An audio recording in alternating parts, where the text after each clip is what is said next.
Hello friends, welcome back to my channel. আমার চ্যানেলে তোমাদের সবাইকে স্বাগত। তো আবারও চলে এলাম একটা আলতার ডিজাইনে। এবার আমার পায়ে করেছি, তোমরা দেখতেই পেলে ডিজাইনটা কেরাম হতে চলেছে। তো চলো ভিডিওটা স্টার্ট করি। দেখো গাইস, আমার পায়ে যে নখটা একটা টুল পরে পায়ে পড়ে গিয়েছিল টুলটা, তো তার জন্য ওখানে রক্ত জমে গিয়েছিল, গিয়ে নখটা খারাপ হয়ে গিয়েছে। তো তার জন্য আমি ভিডিও করতে পারিনি, কদিন আমি আলতার ডিজাইন করতে পারিনি। তার উপরে এই নখগুলো ভেঙে গিয়েছে। তো তোমাদের রিকোয়েস্টে আবার আলতার ডিজাইন করা। একটা ভাই আমাকে বারবার দিদি ভিডিও দিচ্ছ না কেন, দিদি ভিডিও দিচ্ছ না কেন। তো আবার ফিরে ভিডিও নিয়ে আমি চলে এলাম। তো তোমরা দেখো ভিডিওটা শেষ পর্যন্ত কেমন লাগে। ফার্স্ট আমি বেশি আলতাটা পরে নিচ্ছি, দেখতে পেলে তোমরা। ওদিকেরটা আলতা পরা হয়ে গেছে, তো এদিকেরটা পরে নিচ্ছি আমি আস্তে আস্তে করে তুলি দিয়ে আলতাটা পরে। ওদিকে আবার একটু কম মতো হয়েছিল, তো দুদিকটা সমান করতে হবে যেহেতু, ওর জন্য আবার এদিকটা যেহেতু মোটা হয়ে গিয়েছে ওই দিকটা আবার মোটা করে দিলাম। এরপরে আঙুলগুলোকে ভালো করে ভর্তি করে নিচ্ছি। দেখো ভর্তি করে নিয়ে তারপরে হাফ ভর্তি করব, বেশি ভর্তি না, হাফ হাফ করে একটু একটু করে জাস্ট ভর্তি করে নিচ্ছি।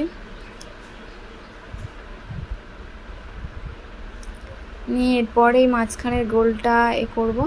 এখানে না ক্যামেরাতে কেন যে এটা দেখা যাচ্ছিল না, আমি সেটা বুঝতে পারছিলাম না কেন। আমি লাল দিয়ে করছিলাম, বাট কেন যে এরকম হচ্ছিল বুঝতেই পারিনি। সেটা লাইটের কোনো প্রবলেম হচ্ছিল হয়তো ওর জন্য। আর দেখো আমার দুটো পায়ে আলতা পরা কমপ্লিট হয়ে গিয়েছে, আমি নূপুর করে নিয়েছি। এবার পরবো আঙুরটা। তো গাইস দেখতে পাচ্ছি এই বুড়ো আঙুলের পাশের আঙুলটা আমার কি অবস্থা হয়েছে। তো ওর জন্য এতদিন আমি আলতা করতে পারিনি, তো আবার আলতা ডিজাইন করতে বসলাম। একদম নখটা না হাফ খেয়ে নিয়েছে, ওখানে রক্ত জমে গিয়েছিল, নখটা আবার কেটে ফেলেছি, একটু গর্ত মতো হয়ে গিয়েছে। আর যে রক্তগুলো বসে গিয়েছে সেই রক্তগুলো বের করে দিয়েছি, দিয়ে একটু ব্যথাটা ভালো হতে আবার আমি এই ডিজাইন করছি। তো গাইস মাঝখানে ডিজাইনটা কমপ্লিট হয়ে গিয়েছে, দেখতেই পাচ্ছ। গাছের পাতা যেমন হয় তেমন গাছের পাতা রেখেছি, ছোট ছোট তেঁতুল পাতা যেমন বলে সেরকম পাতা রেখেছি। আর আঙুলগুলোতে ওই তেঁতুল পাতা দিয়ে দিচ্ছি, পাশেও দেব একটু ঢেউ খেলানো মতো করে। দেখো তোমরা দেখলেই বুঝতে পারবে কীরকমভাবে আমি বানাচ্ছি, ঠিক আছে। তো দেখো মাঝখানে একটা করে পেঁয়াজ, জিলেপির পেঁয়াজ দিয়েছি, আর একটা করে ওই যে গাছের পাতা পাতা মতো দিয়েছি, দেখতে পাচ্ছ।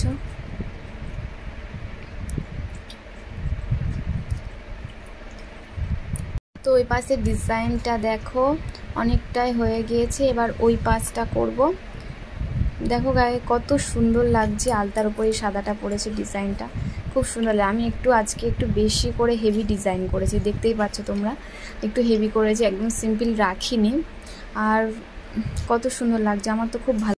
তো তোমাদের ডিজাইনটা কেমন লাগলো তোমরা অবশ্যই কমেন্ট করে জানাবে। আর যদি ভালো লাগে অবশ্যই একটা লাইক করে দিও। আর যদি মনে করো আমি ডিজাইন দেখতে চাও তাহলে আমার চ্যানেলটাকে সাবস্ক্রাইব করে দিও।